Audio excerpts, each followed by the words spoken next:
Welcome to the Ask Historians podcast.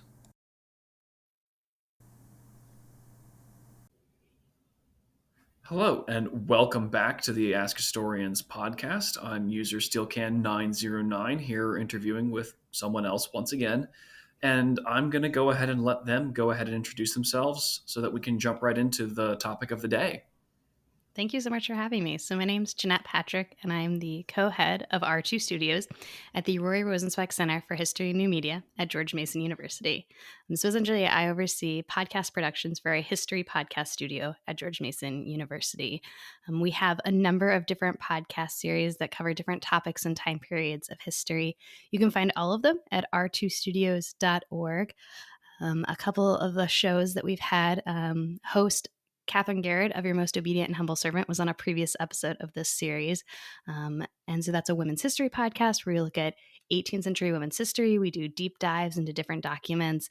It's a lot of fun. We talk about important things, but also we just kind of spill the tea on people's lives. Another 18th century series we have is called Worlds Turned Upside Down, hosted by Jim and Busky. And this is a look at the American Revolutionary era from the 7 Years' War, and we will eventually get through the American Revolutionary War. And then our latest series that's going to come out later this year is called Finding Jane Austen. And it is essentially a biopic of the life of the author Jane Austen, hosted by Dr. Anne Furtick. I'm really excited about this series. We're going to look at the woman who created the literary world that so many people still love spending time in and exploring. So yeah, you can find all of them on all the major podcast apps. All right, well, let's go ahead and jump into this. There's something of a similarity with many of the podcast channels that you guys host on your site. You've mentioned the Worlds Turned Upside Down podcast. There's the Your Humble and Obedient Servant. Then there's also others on the history of the Appalachian Trail, history of anti-Semitism in the United States. And I was wondering if you could kind of walk us through the decision-making process for what kind of podcasts get greenlit. Obviously, Jane Austen kind of fits in with some of those ideas with that, Your Humble and Obedient Servant. And I can see the argument for the American Revolution one, but I'm not sure where the Appalachian Trail fits into that same history. Can you tell us if there's any kind of unifying idea behind all the podcasts? Is it just the location that you're at and the people you can work with, or just walk us through that process a little bit? Absolutely. So the series that you've kind of referenced is called The Green Tunnel, and it is a history of the Appalachian Trail, which is an over 2,000-mile trail that runs from Georgia to Maine. And over the course of 3 seasons in that series, we explored the history of hiking and the history of what it's like to be on the trail and the history of the lands that this trail runs through. And it's a really fun show, just like the history of camping and hiking gear and, who created the trail and physically built it. But yes, it is incredibly different from Finding Jane Austen or Worlds Turned Upside Down. And at R2 Studios, our mission is to create high-quality history podcasts. And so what series we make and, how we make them and we make them with varies. And really, for the most part, myself along with Jim and Busky, who also works at R2 Studios, we look for people who we want to make shows with and the types of history and stories they're interested in telling. And so really for us, it often comes down to the partnerships that we can create with different scholars and the content and stories that they want to tell. And so I think the core through line that connects all of our shows is that we're telling good quality history across all of them. And so all of our podcasts are made by historians. And so we're working with people who are content experts in these different areas. And then for our series, we also then go and interview other scholars and other experts based on the topic of the series. And so, really the core idea is to translate the latest, the best academic scholarship into a medium that's fun and interesting and for people who want to learn more about the topic, but maybe aren't going to spend their time looking for the latest journal article or, don't have the time in their life to go pick up, the new really great, history of whatever that just came out. But they want to learn more about these and they want to learn from the experts in the field. And, they're really interested and excited in these different histories. And so, yeah, so no, the shows don't always relate to each other, but all of them are just very good quality history podcasts. I see. One of the things that stands out is that you are affiliated with a university. Yes. And one of the questions that I wanted to ask, and kind of a theme that we've had in some of these ongoing dialogues with people who are doing more public facing history, like you guys at your R2 studios, us at Ask Historians, and some of the other people that I've interviewed with this series, has been something of a dichotomy between the demands and the rigors of academia as a field, where you have the omnipresent publisher parish imperative, compared to a more public facing audience, a more public facing outreach program that is less reliant on doing original research, but more on bringing these stories to the people who might be interested in them, but might not otherwise know that they would be interested in them. And I was wondering if you could talk to us a little bit about how the demands of academia differ from those of you as a podcast editor. So I think in our two studios, the two positions that oversee the work, we are both staff members, not faculty members. And so we don't teach. And so that's not part of our responsibility. And so, our roles within a university are very different than a faculty member. And so I think that while we're in a university setting, we are like a lot of public history sites and organizations, across the country. So I come out of the museum field and worked in museums until getting this position at George Mason University.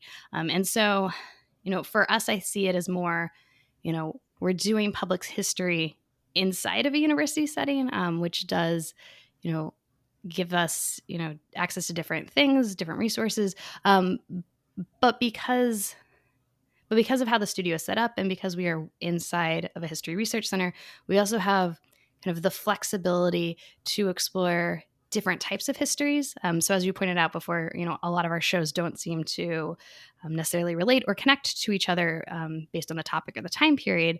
And so I think in that sense, we have the flexibility that a lot of historic sites and other museum settings don't have. They're often tied to a specific topic or time period or historic figure or place. And so we have the flexibility in thinking about what would make for a good podcast, what would be a fun story to explore, what show do we think an audience would be interested in. And so then we can kind of create the series that we think will be interesting and engaging for our different audiences. And instead of being tied to, a topic or time period or location. How much do you take audience potential demand or desire to engage with a particular audience into account when trying to come up with these new studios new podcasts through your studios? How dependent are you guys on, we think this will resonate versus we want to talk about this story, let's see if it resonates? Yeah, I mean, I think we want an audience. We put in a lot of time and effort into these different shows. And so, we want to make things that we think people will like. And so some of it is kind of thinking about the types of podcasts that people are listening to, thinking about the types of history people like exploring, and thinking about the types of shows we want to make and looking for the overlap. We're not picking shows just because we think they're going to do really well. We might think about what's happening within the world and why a different show might do better at different moments in time. So this December is going to be the 250th anniversary of Jane Austen's birth. And so if you are a Janeite, big fan of Jane Austen, or even just someone who really enjoys the different modern adaptations, you're going to start to see a lot of things happening in 2025 around Jane Austen and her life and her works. And so that's part of why we decided to launch Finding Jane Austen in 2025 is there's just a lot of interest culturally in her and her works. And we're taking a different approach and looking at her, the person, and looking at the world she was living in and what she was reading and who she's talking to and where she's spending time. And so part of how we came to the decision of when to start working on the show was thinking about when would there be this public interest in it.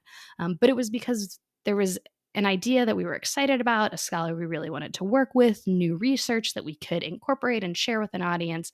And so the timing was important, but it didn't make us decide on the show. The same is true of Worlds Turned Upside Down, where also in the middle of the 250th anniversary of the American Revolution.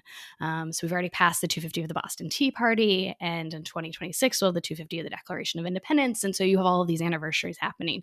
And so we kind of had the same thought with World Turned Upside Down, as we wanted to help people understand the context that these anniversaries are coming out of, and really, do a deep dive into this type of history.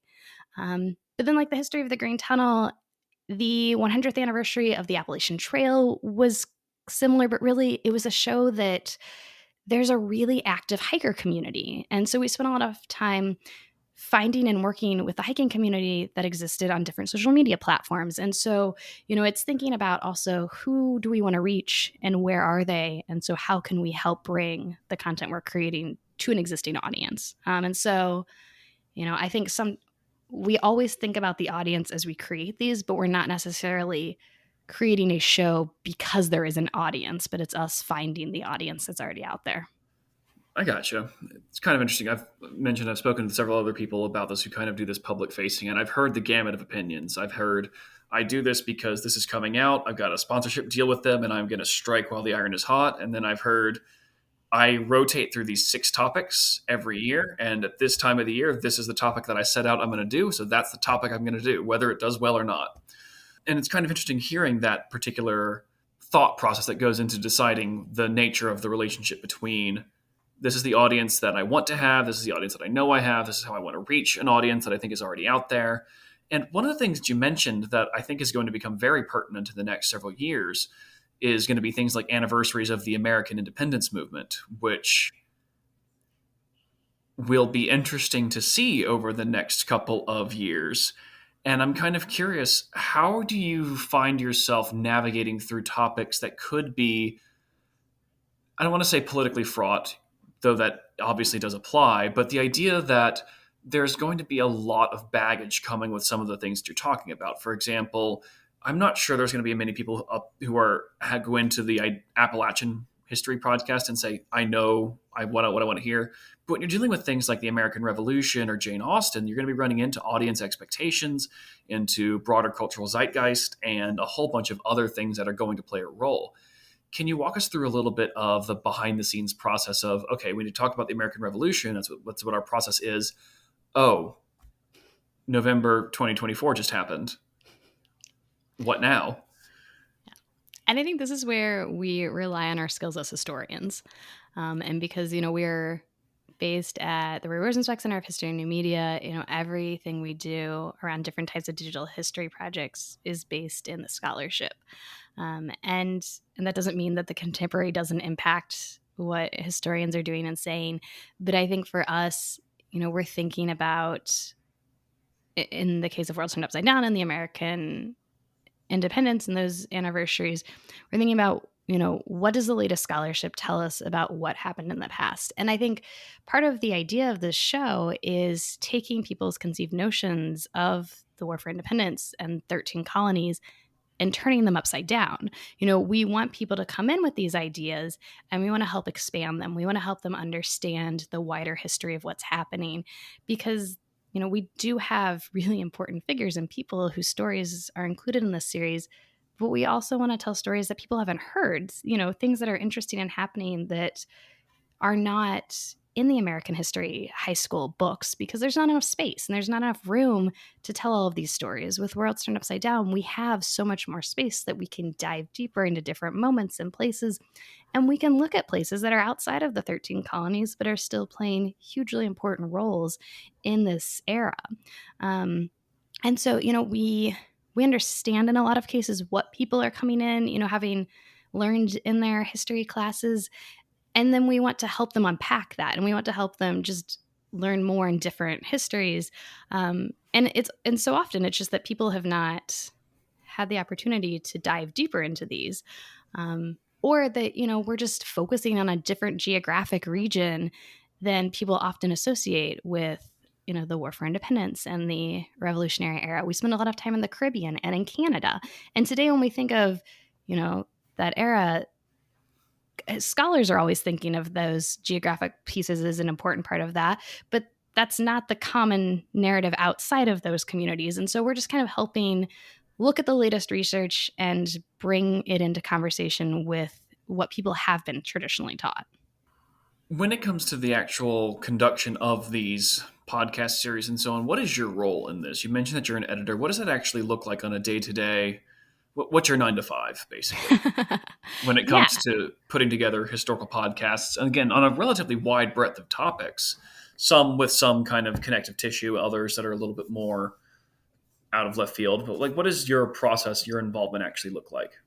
absolutely. So, as co-head of our 2 studios, I do a lot of different things based on the day. So I do not have a normal 9 to 5, which I love, because it keeps things interesting. And so, based on the series and the show, my role slightly differs, but for the most part, I am working with whoever is the content expert on the series. And so each of our shows has kind of a lead scholar who is ensuring that we've identified the best scholars to talk to, that we have kind of the narrative arc of a show, that we've identified the different arguments that we want to make in each episode, and things like that. And so I help them think through those things and talk through them with that. And then, so once we've kind of conceived of a show, started outlining it and putting it together, a big role that I play is in interviewing different scholars. And so I work with the lead scholars to come up with questions, and then I facilitate the actual running of the interviews, the tech piece of it all, asking follow-up questions and thinking about, as someone who's familiar with these topics but is not, deeply immersed in them, what is the question that the audience might be thinking and asking that I want to make sure that we ask our experts as well. And then we have scripts, and I edit scripts. I work through those with our content experts or whoever's writing them. And then I do a lot of the audio work as well. And so sometimes that's, today I spent all day editing audio. Some days, it's creating the promotional material that goes around with the show. So, whatever we're posting to Facebook or the email newsletters or things like that. Some days it's researching and writing different grant applications. We're part of a university and we rely heavily on grant funding. And so, sometimes it's spending a lot of time on that piece of things. But yes, so my role varies a lot based on shows, but I do a lot of everything. You mentioned coming up with narrative arcs for the particular shows that you work on, talking about things like scripts, talking about particular historical themes that you want to hit on. What are some of the inspirations that worked behind creating the particular podcast series that you're working on?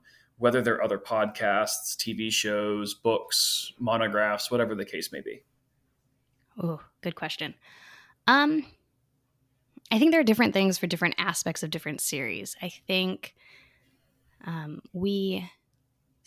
lot of the actual history being told is based off of the secondary literature, but also the primary sources. And so with some of our series that take place in later time periods, we have the advantage of using archival audio and video footage that we can incorporate into the shows. And that's always really fun because then you get to bring the primary sources to the listeners and they get to experience what is actually happening in the past. For our other series that happened before you could record audio or video, we vocalize primary sources. Again, we're a bunch of historians who really rely heavily on those. And so we want to bring those to listeners as well. And so, sometimes the inspiration for the specific direction a story might take is based on, what is a fun and interesting story we can tell that helps us make the point that we want to get across in the episode, or that helps support an argument. And so that can often, take us in directions. Sometimes it's that scholars have come across a really great moment in an archive and they have this story and, they're just really excited to tell it. And it's just really fun to listen to. And so that can help us kind of think about what direction we're going to take. And then I think for another aspect of it, we spend a lot of time thinking about the sound design of our shows, because it's just, we like creating, an immersive experience. We like to incorporate music and sound into the series, and they all do it a little differently. And the type of soundscape is based on the show and the content and kind of how we want to use music and sound in the series. But that's a really fun and different aspect of it all, because then we get to listen to really fun and interesting shows that have nothing to do with history. There's some really cool shows that are using sound to really help create experiences and move things in different directions. And so we've spent a lot of time listening to just like sci-fi shows and fantasy shows and things that have nothing to do with the genre that we're creating, but really know how to create a soundscape and help you experience that. And so with the Green Tunnel, it was really fun because I often got to create naturescapes of what it was like to be on the trail, or if there was a storm happening. And so just thinking about the environment that the stories we were telling were taking place in.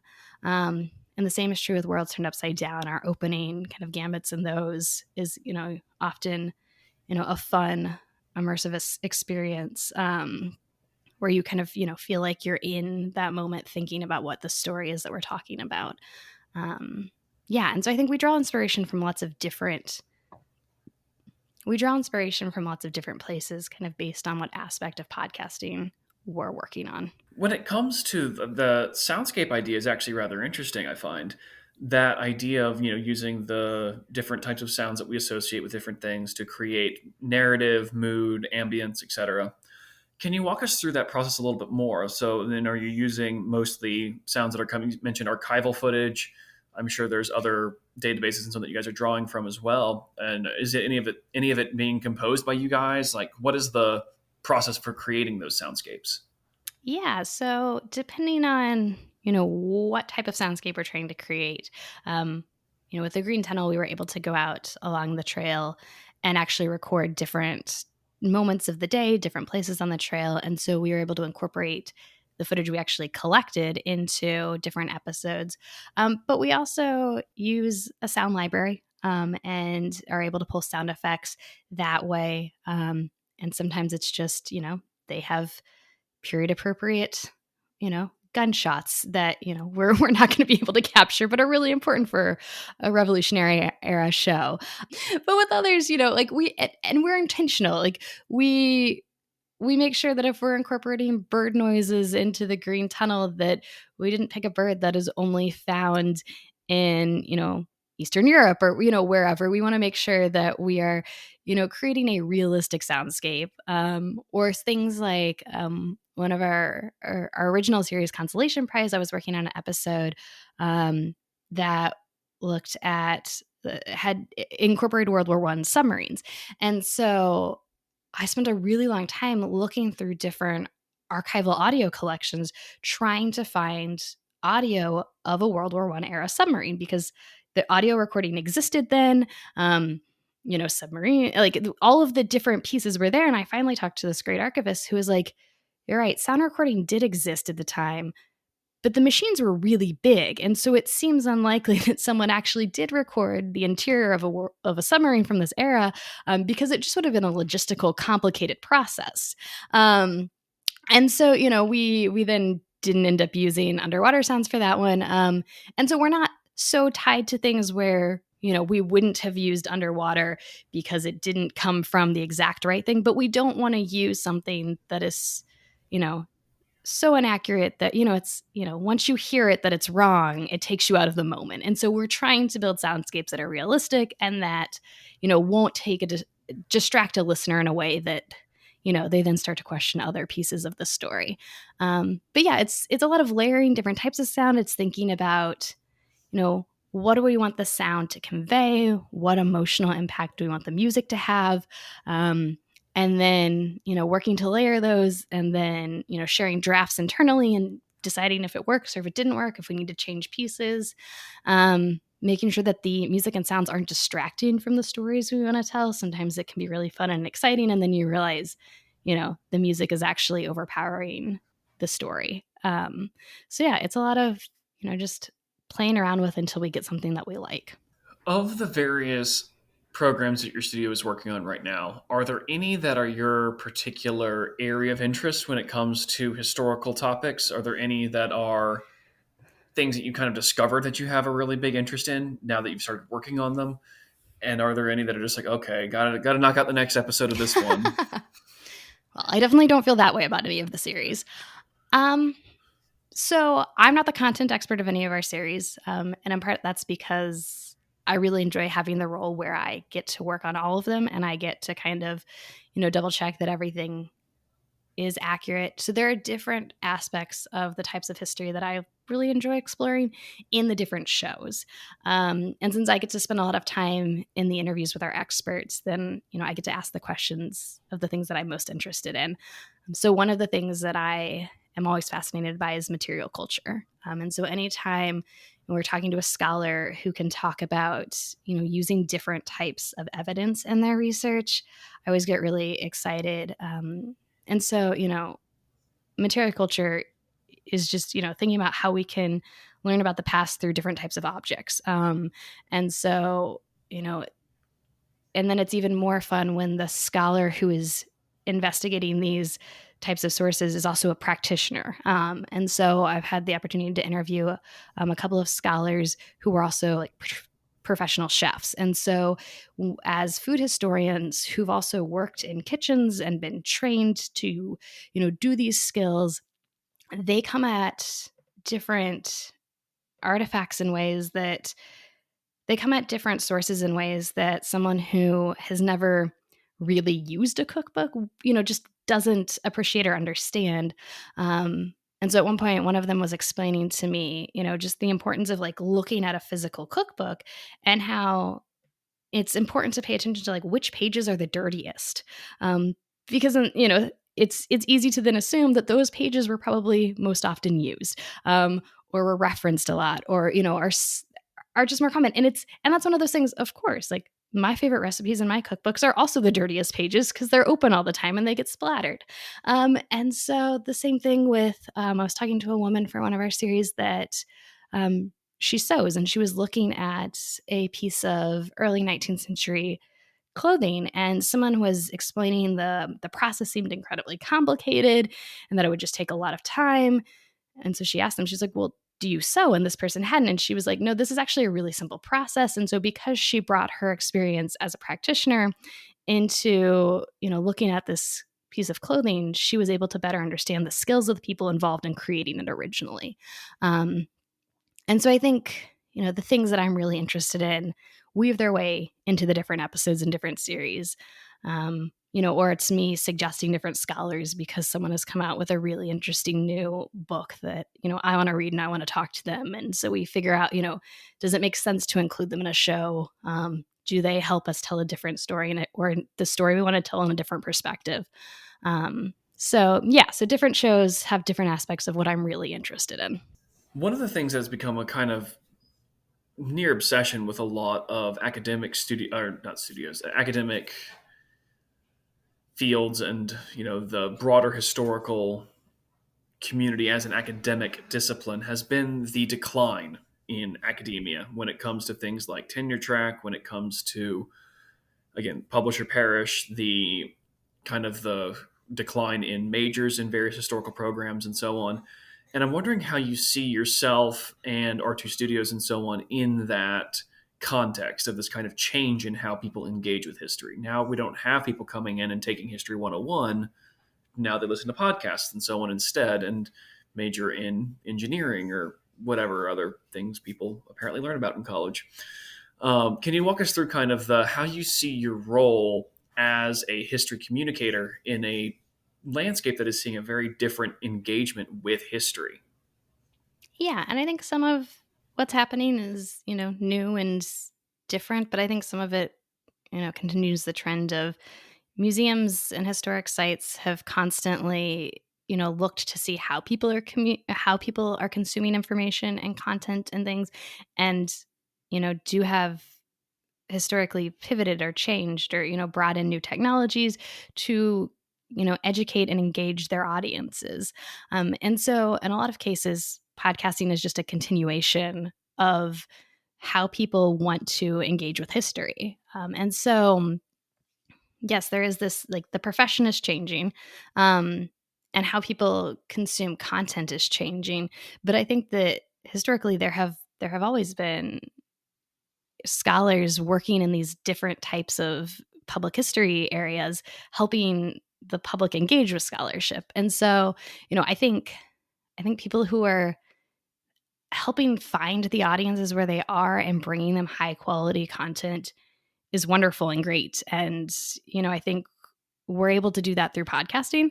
And there are a lot of other scholars and historic sites who are able to do it through different types of social media and different types of email newsletter or, on-site public programming or hybrid live streams. And so things are changing, but I think utilizing the technology is also important because that's where the audiences are. And so, helping them have access to high quality content is really important.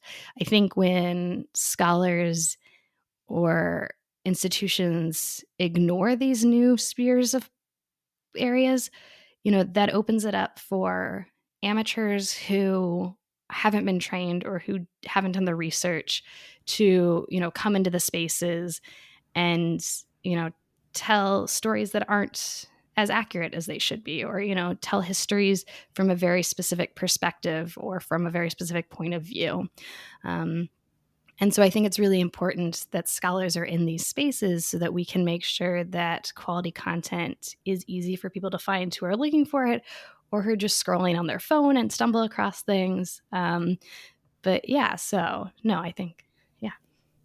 When we look at a lot of the changing field that we've talked about so far, one of the primary ways that people engage in a lot of historical information these days is in shorter form material, whether that is, God help them, TikTok or some other form of short form video or something shorter. And for a while, it seemed that things like podcasts and long form videos were actually taking on and kind of capturing a lot of attention when it comes to long topics, things that can't be dissected in a 45-second video. How do you guys navigate the tension between an audience attention span that often runs in the tens of seconds versus the need to unpack these ideas over the course of tens, half an hour long, whatever the case may be for the particular topic? We talk about it a lot. And kind of where we've come down on it is, thinking about each show differently and thinking about, our audience is similar, but they are different.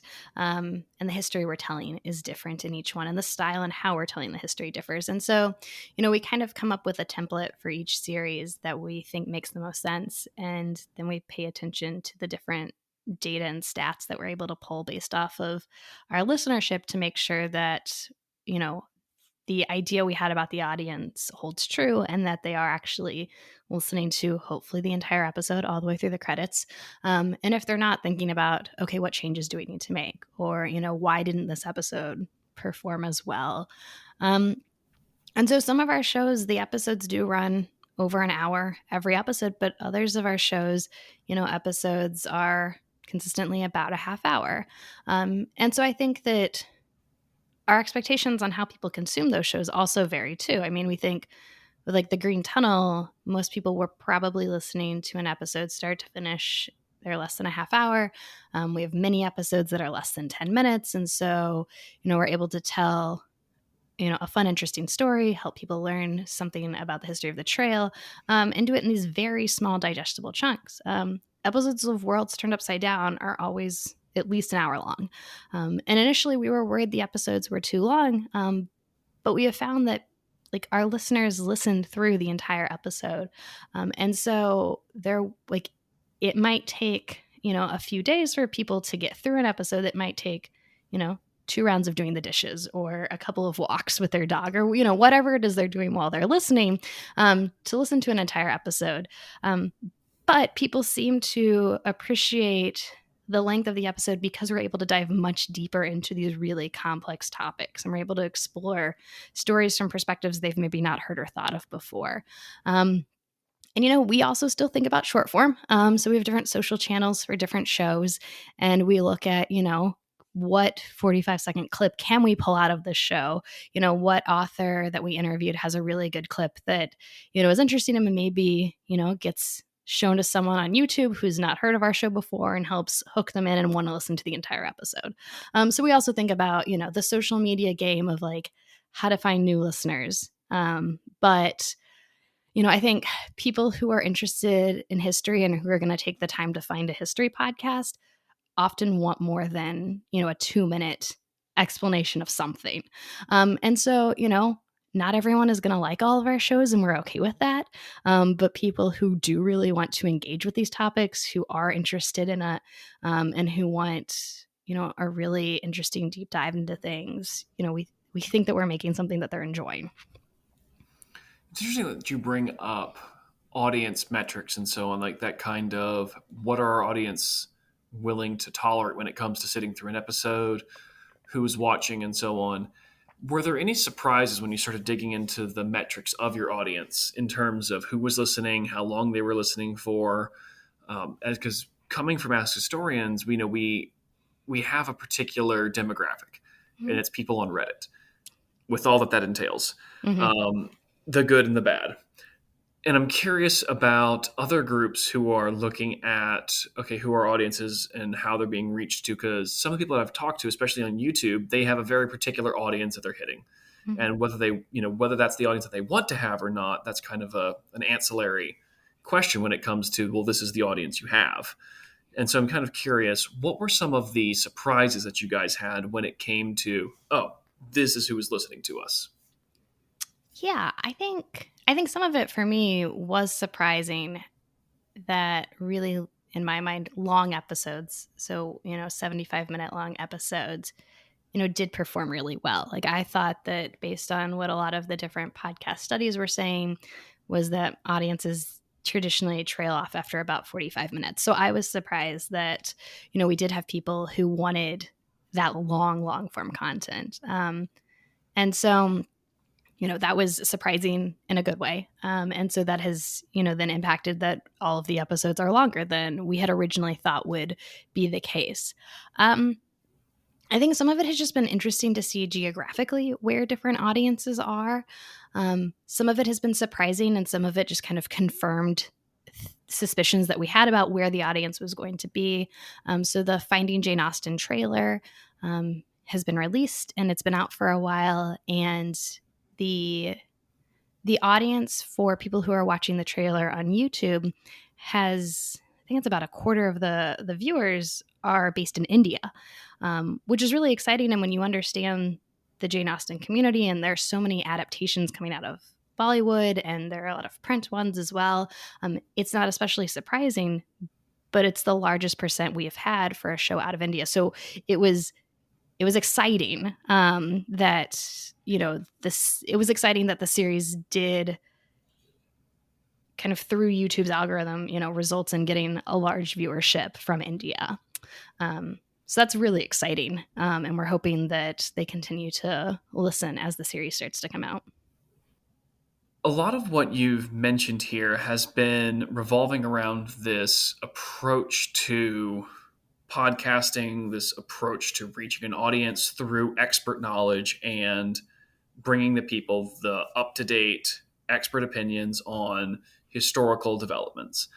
And I wanted to ask, kind of as a conclusion, as a wrap-up, how do you feel it has been in terms of success? Do you think that things like R2 Studios have been making an impact when it comes to either historical awareness of certain topics or combating false or misleading narratives? I mean, I imagine the American Revolution is a rife area for that kind of material. Appalachian Trail, I'm a little bit less sure about, but I never know. I was wondering if you could tell us a little bit more in terms of what do you see this impact being, not just on people who are already interested in the topic or people who half remember their AP US history class from high school, but in terms of actually being able to shift narratives on the topics themselves? Yeah. I mean, I think we've been successful. I hope we have been. I hope the people who have listened and are going to listen to our series, feel like they've learned something, that it's a good use of their time.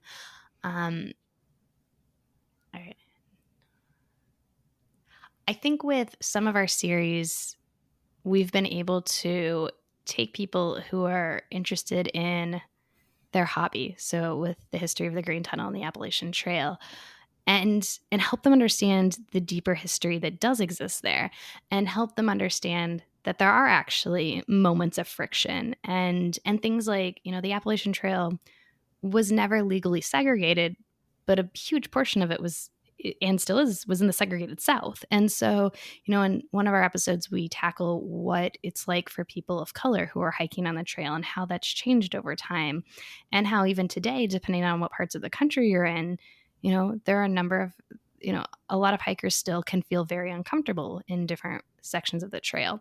And so I think helping people understand the complexity of the histories of this space, and just the impact of different environmental changes that are happening on the space, and how the history of the trail continues to evolve, and how different, the terrible floods that we saw this year in the Carolinas have played a drastic impact on the trail. And so I think that we hope that with something like that, we are helping people see that a history of hiking seems like really fun and, kind of surface level. And there's actually a lot to learn about it. The trail goes through a number of native homelands, and there are still, reservations along the trail, and the trail has been moved so that it was taken off of reservations. And so, what does that mean for those communities, or how does the way the trail is maintained today differ from how these people want their land to be maintained? And I think that our goal with Finding Jane Austen is something similar. We want to help people explore the author who that they love, but in a different way, and maybe sometimes in a challenging way, or in a way that goes against the conventional narrative of the Jane Austen that we think of and that's often portrayed. But like, who was she actually, and what was her life actually like? And we don't have a lot of her own words, because only 161 of her personal letters survive. But there's a lot to know about her, even without those letters. And some of the stories that exist around her are apocryphal, and were, created basis on, family histories from nieces and nephews who really love spending time with her, but who were children when they knew her. And so, I think with shows like that, we want to challenge people's ideas and notions. Another one of our series, Anti-Semitism USA, a history, no one is surprised that the history of anti-Semitism is complex and challenging. But we tried to explore it in a way that, shows different aspects and elements of how anti-Semitism changes over time and how it appears in different ways.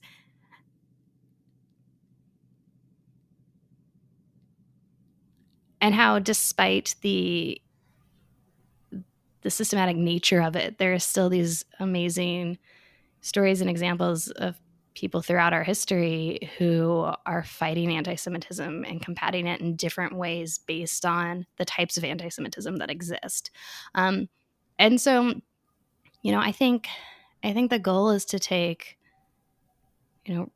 really great research and just help people explore and unpack these topics. And, if they come into some of them thinking that they're going to be lighter, maybe we challenge and add some complexity. And, sometimes it's just looking at a story that they think they know from a different perspective and a different angle, and so that we can shed light on it in a different way.